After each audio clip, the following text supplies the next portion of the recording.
et bienvenue sur les harmoniques de l'amour. On se retrouve aujourd'hui pour le vlog du mois de juin. Ô juin tant attendu, quel bonheur aujourd'hui nous donneras-tu? Sur les rivières, court et vent léger, empreint de l'odeur douce des champs au loin. Et je vous retrouve tout de suite pour la première séquence.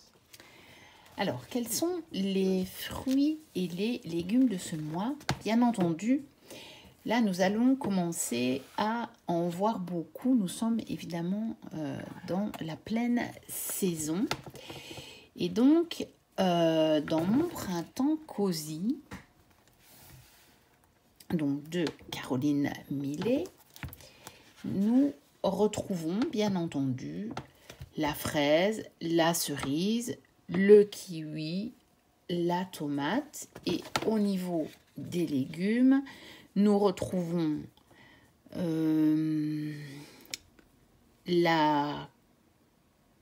l'aubergine, l'asperge, et la courgette n'y est pas. Nous avons le concombre, mais moi j'ai trouvé la courgette dans mes jeux. Et c'est la même famille de toute façon.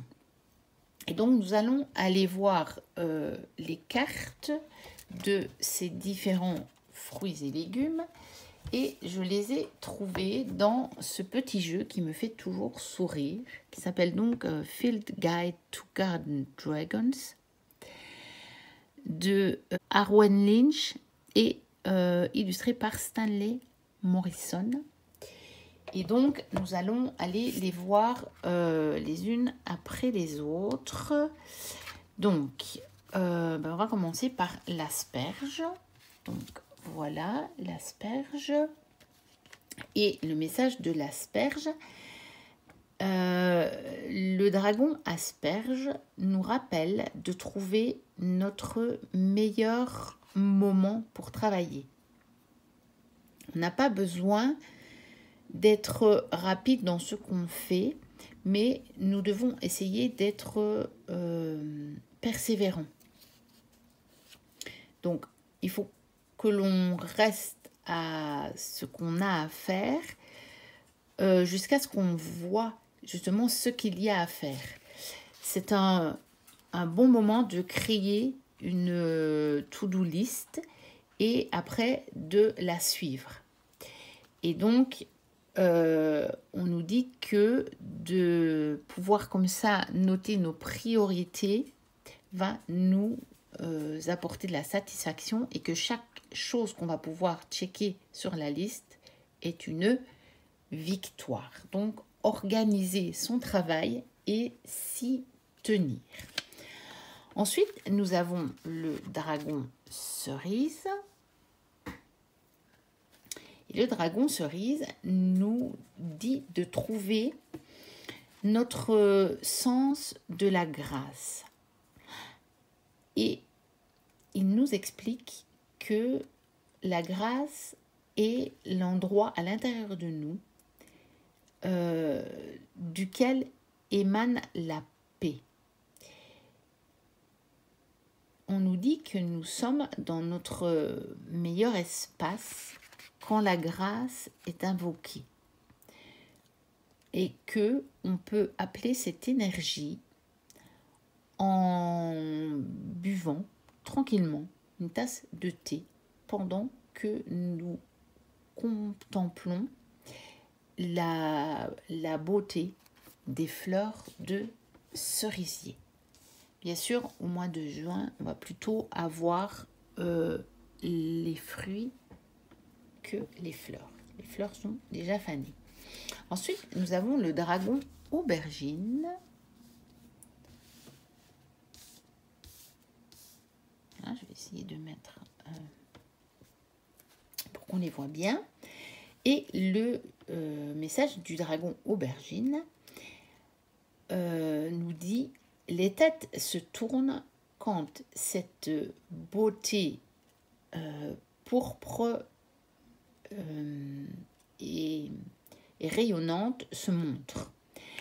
ça peut être un lot de surprises amusantes, plaisantes sur le chemin. On nous dit de chercher les bonheurs cachés qui viennent sur notre chemin. Et elle nous dit que si le plaisir semble presque éteint dans notre monde, on peut chercher pour ceux qui partagent notre exubérance. Voilà, pour se reconnecter au plaisir. Et je pense que c'est une bonne saison pour se reconnecter au plaisir. Ensuite, nous avons le dragon kiwi. Alors, le message du dragon kiwi, c'est le dragon qui nous promet la croissance et la fertilité. Quand nous voyons ce dragon brun foncé, on peut chercher la croissance. Et une bonne nuit de sommeil est essentielle à ça. Donc, on nous dit que manger 2 kiwis 1 heure avant de se coucher peut nous aider à nous endormir rapidement. Et on nous dit qu'on a besoin de notre énergie pour grandir et changer. Et bien entendu, je n'ai pas testé. Je ne sais pas si manger 2 kiwis 1 heure avant d'aller dormir favorise le sommeil. Ensuite, nous avons le dragon fraise. Bon, les fraises, elles sont déjà présentes depuis un moment, mais dans nos contrées pas très chaudes, souvent c'est quand même au mois de juin qu'on peut les récolter. Alors, on nous dit que le but principal du dragon fraise est la douceur et la joie. Et elle nous propose de planifier une fête, de faire jouer la musique qui nous fait bouger et d'inviter des amis à fêter ensemble et à partager de la bonne nourriture. Et aussi de nous reconcentrer sur des simples plaisirs de la vie avec ceux que l'on aime. Et puis nous avons le dragon tomate. Je ne sais pas si je le mets là, si on le voit. Oui. Alors, le message de la tomate. On nous dit que quand le dragon tomate se montre sur dans un jour ensoleillé, on est invité à laisser briller nos vraies couleurs. Ce petit dragon nous rappelle qu'il n'y a rien d'ordinaire en nous et que on ne doit pas le montrer, le cacher dans des ombres. Il nous propose d'ouvrir nos ailes et de partager notre beauté unique et notre énergie vibrante avec le monde entier. Et enfin, je vous disais le dragon courgette. Donc, je vais le mettre ici. L'aubergine, il sera bien. Et on nous dit ici que de se concentrer seulement sur une seule chose n'est pas notre meilleure chose à faire maintenant, juste là maintenant. Le dragon courgette nous rappelle d'étendre notre royaume d'influence, que d'être un expert sur une chose ne sera pas assez dans le moment maintenant, dans le moment présent, mais je veux dire dans l'époque maintenant. Et il nous pose la question de savoir où pourrions-nous étendre nos talents. Et on nous propose de diversifier ce que l'on fait, donc de se diversifier dans ce que l'on fait, et donc peut-être de mener plusieurs choses de front. Donc voilà pour la séquence sur les fruits et les légumes. Et nous allons maintenant nous intéresser aux herbes et aux plantes de juin et même de la Saint-Jean. On a donc pour commencer le millepertuis, l'herbe au fée ou sang de Saint-Jean, l'herbe au mille-trou ou encore chasse-diable. Plante solaire, de toutes ces fleurs d'or, elle symbolise la lumière et rassemble tous les bienfaits du solstice. Elle chasse le tonnerre, les maladies, le venin, les succubes, le malin et ses suppôts. Ces encens inhalés soulagent les possédés et obligent les sorciers à avouer leurs méfaits. Et le millepertuis, je l'ai retrouvé dans l'oracle des simples, donc de Ciolo Thompson. On va tout de suite aller voir le message. Donc voici la carte qui nous parle donc de stabiliser. Voilà. Et nous allons aller voir le message un petit peu plus détaillé dans le livret. Donc ici, on redit bien que c'est l'herbe de la Saint-Jean, herbe de Saint-Éloi, barbe de Saint-Jean, herbe aux fées, herbe aux mille vertus, herbe du tonnerre, herbe percée, herbe à la brûlure, chasse-diable, trascalan et trucheron. Et c'est intéressant parce que nous savons que Ciolo Thompson n'est pas française, mais je pense qu'elle vit... on va essayer de voir si je peux voir ça. Je pense qu'elle vit aux États-Unis. Donc, les propriétés du millepertuis, enfin le message plutôt du millepertuis, on dit stabiliser. Rappelle que cette plante sert depuis longtemps comme stabilisateur d'humeur et antidépresseur. Avec son équilibre parfait et son discernement, le roi d'épée est un merveilleux compagnon pour cette plante, car il incarne toutes les caractéristiques que le millepertuis peut accorder. Lucidité, concentration et maîtrise des émotions. Il y a des moments dans la vie où conflits et contrariétés sont inévitables et il y en a d'autres où il vaut mieux ne pas faire de vagues. Même en période difficile, il est toujours conseillé d'aborder les problèmes avec calme et lucidité.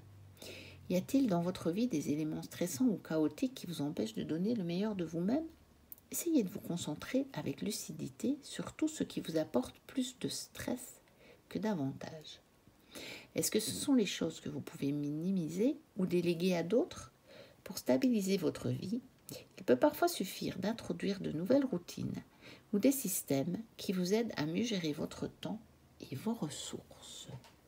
Voilà donc pour le message du millepertuis.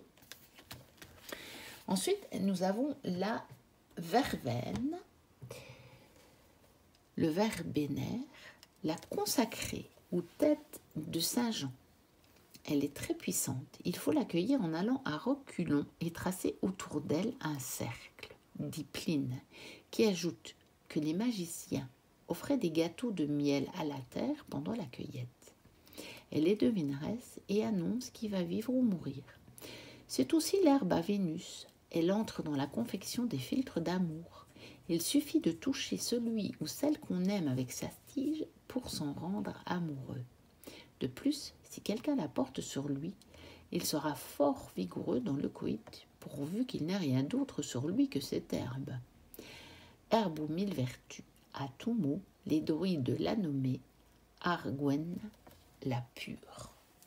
Et la verveine, je l'ai retrouvé dans Mademoiselle Mille pétales de Sylvie Lavoie et Gabriel Sanchez. Et donc, avec un mot-clé qui est bonheur. Les cœurs heureux se déploient dans la béatitude des jours. Et par contre, si on a des angoisses, les peurs s'enfuient à mon usage. Et on va aussi compléter par le livret, parce que c'est toujours intéressant ce qui est dit ici. Donc, la verveine.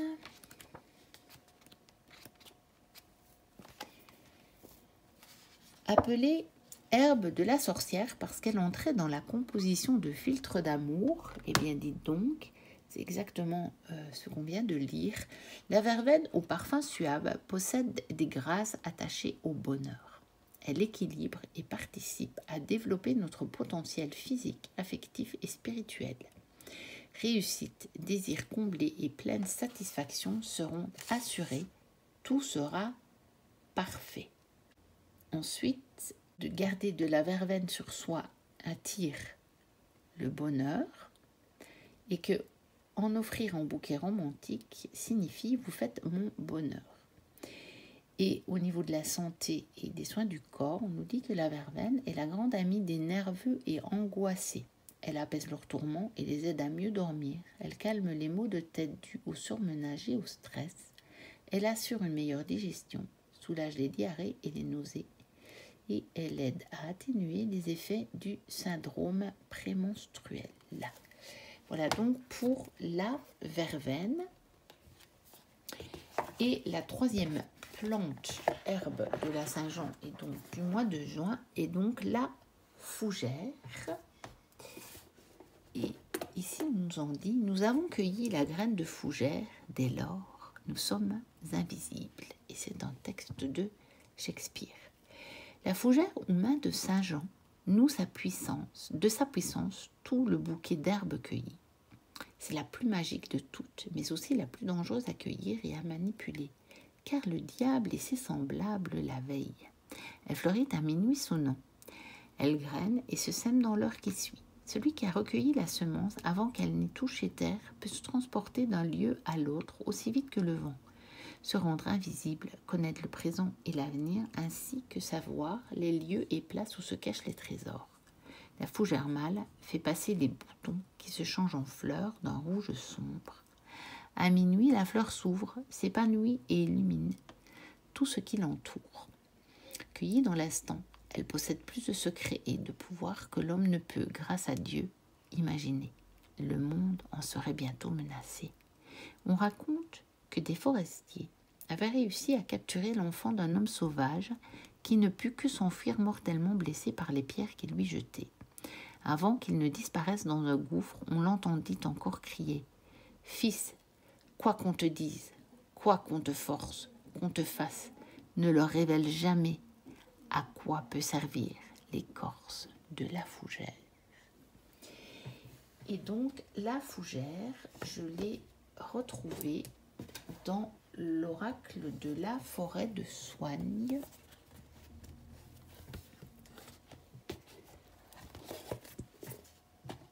Alors, la voici.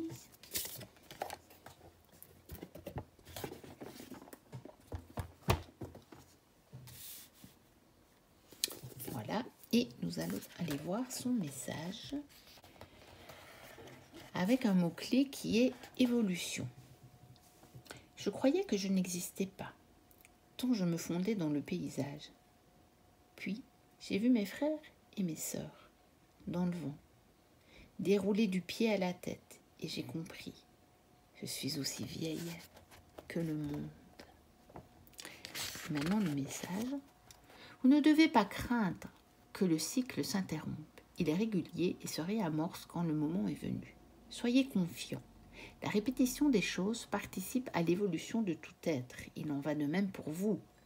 Repliez-vous, dépliez-vous. Laissez-vous porter par le vent. Reprenez le cours de votre vie. Vous existez. Ne vous laissez pas emporter dans le fond de vos larmes. Vous tomberez encore, sachez-le, vous vous tromperez, puis vous trouverez le chemin qui vous convient. Pourquoi dès lors vous lamenter? Redressez-vous, c'est le moment. Vous êtes précieux, le savez-vous? Il vous faut arroser vos plus beaux talents pour vous déployer. Tant que votre existence dans ce corps continue, vous n'êtes pas mort. Vous pouvez vivre et vivre encore. Vous pouvez trouver un nouveau souffle. Vous êtes vivant. Peut-être l'avez-vous oublié? Vous êtes vivant.